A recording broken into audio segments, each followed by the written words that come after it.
Hi everybody, welcome to Monday's lecture. We're going to put a wrap around chapter 8 and then move on to chapter 13, marketing, which is one of my favorite subjects. So hopefully that'll be a pretty enjoyable chapter. This is pretty straightforward. I mean, this is just cut and dried. Here's how organizations are structured. There's not much subjective discussion around it. Now, marketing is different. There's many. We're going to talk about some of the approaches, but it's really a subset of the whole picture of marketing. I'm going to start off by showing some very successful advertisements, and they're done in a way to give people some affinity or some common bond amongst the manufacturer and the product and the customer. So others, really, it's more identifying a problem and this is the kind of selling and marketing that I used to do a lot of, which is we've seen and identified a problem in the industry. Here's how it's affecting your competitors. It's caused them to have to deal with this issue and this issue and this issue, and it's potentially costing them X amount of dollars. It's already costed them on average X amount of dollars.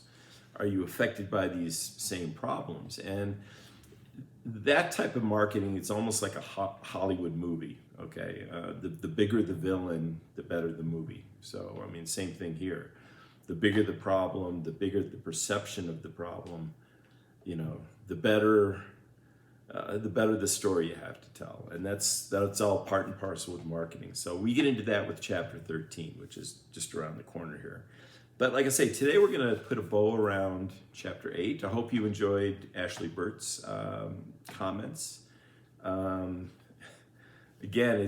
we were back in Washington, D.C., and we met with a senator, and I'm not going to reveal the name of which senator, but their state had just gone through the same things Colorado's gone through. They just legalized marijuana. And, as I say, there's many situations in the business world you need to put a filtration system between your brain and your mouth. If somebody said, what are some of the keys to a successful business career? That may not be number one, but it would be top 10.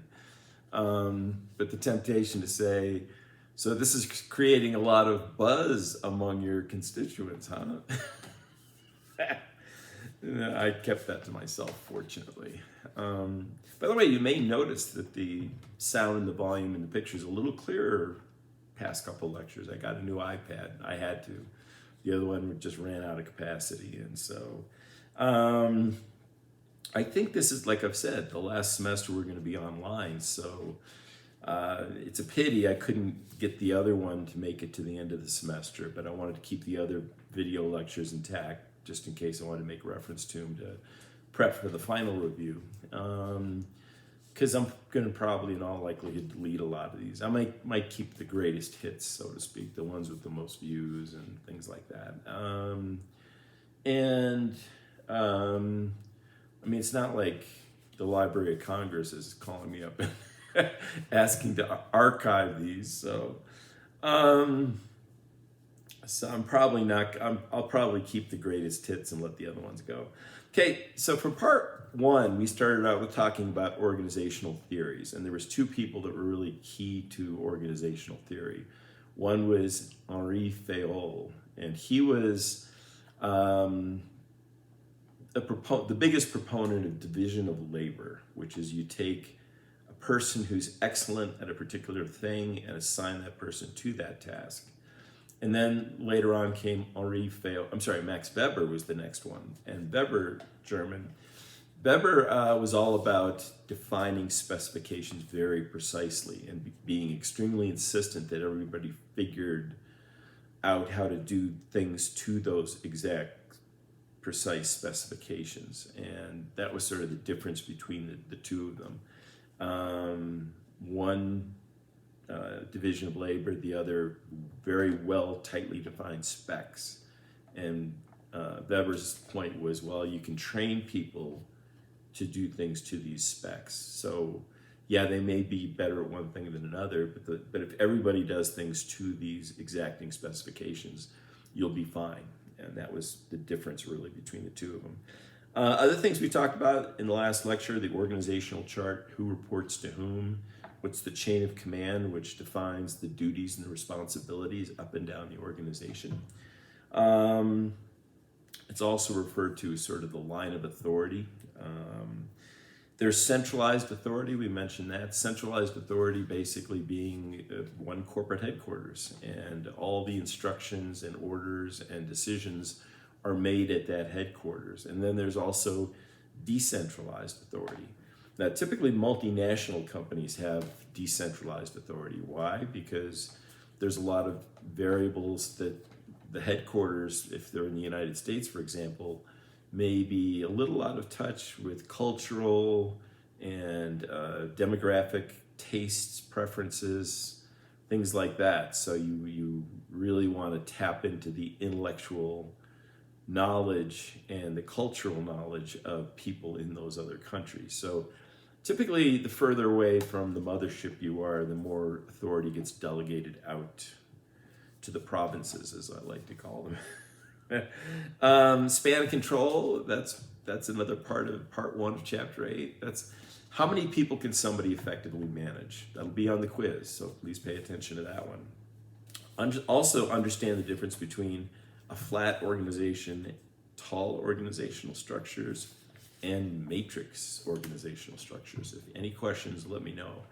But those will be things that are going to be tested. The book goes into it in more detail. Probably the most confusing of the three is, in a nutshell, tall meaning that you sort of take an acquired company and sort of just put it on top of yours and keep everything intact.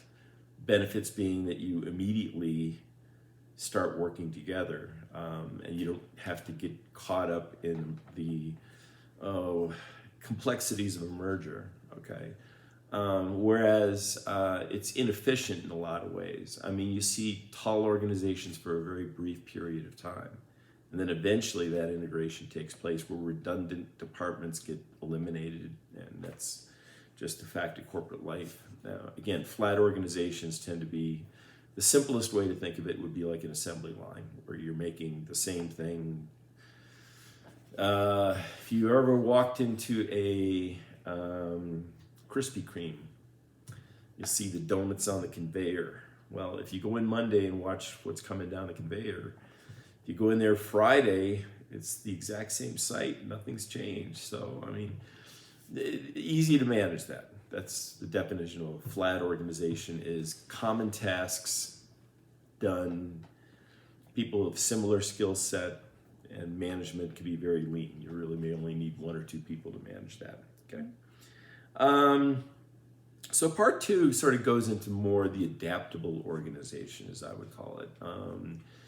And Fayol's and Weber's theories certainly stood the test of time, but they didn't have computers back in the day of Weber and Fayol, right? I mean, so the world has changed dramatically, and one of the biggest ways that it's been impacted is the ability to outsource or import things that you may or may not do better than somebody else.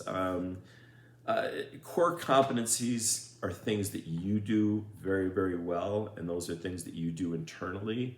If it's not a core competency, then that might be something you import from overseas, or you work up a partnership with another company to provide you that component. Easiest examples of that would be cars and airplanes, okay? With an airplane, the navigation systems, typically they come from a third party, okay, because they're good with, everything from satellite. Honeywell is the first company that comes to mind. Honeywell Electronics provides a lot of navigation systems. They've done that going back to World War II, 80 years ago. So that's one thing. Car manufacturers, certainly the tires, they don't make the tires, right? They go to Goodyear or BF Goodrich or Michelin or one of those things. And it's a good partnership for both entities because there's an aftermarket for those things. Tires, in fact, do wear out. Your instructor knows this firsthand, as his budget took a ding because he had to replace his tires. but the car manufacturers don't get into, or never had any inclination to get into the manufacture of the tires. So that's always been outsourced. Let the people who are good at making tires make those tires, and then there's additional benefits for the tire manufacturers too. Another thing where companies have put more emphasis, and some people treat it as a new concept. It's really been around since like almost 100 years, and that's called just-in-time inventory, where you work up a partnership with an outside company to deliver your inventory for your assembly line just as it's needed. Because inventory, A, takes up space, B, costs money to have. If it's just sitting on the shelf, it may get obsolete. So, I mean, this is an example where a company can just slowly bleed away money and in aggregate, if you have 10 or 20 circumstances like that, it could put a company out of business. So what you really want to do is you want to streamline operations by having someone provide that inventory to you who's dependable. And of course, if they're not dependable, you find somebody else. But just-in-time inventory means that you let them know a week in advance, 2 weeks in advance, we need X quantity of this for the assembly line, and they deliver it to you, okay? So that is a win-win. It means a very strong business relationship with a dependable partner, and it also means much lower costs for the parent company or for the purchasing company, because they're not having to incur additional costs. So that's really it for the first part of part 2. There's a number of other things we're going to get into. I'm really focusing on what's on the quiz. So I'm not going to, there's other things in the chapter. If I haven't talked about it today or in the last chapter 8 lecture, the odds of seeing it on a quiz are 0. It's not going to be on a quiz. But I've gone through the quiz, and there's a few other things we'll talk about. So we'll get to that in the next section. Come back soon. See you in a minute.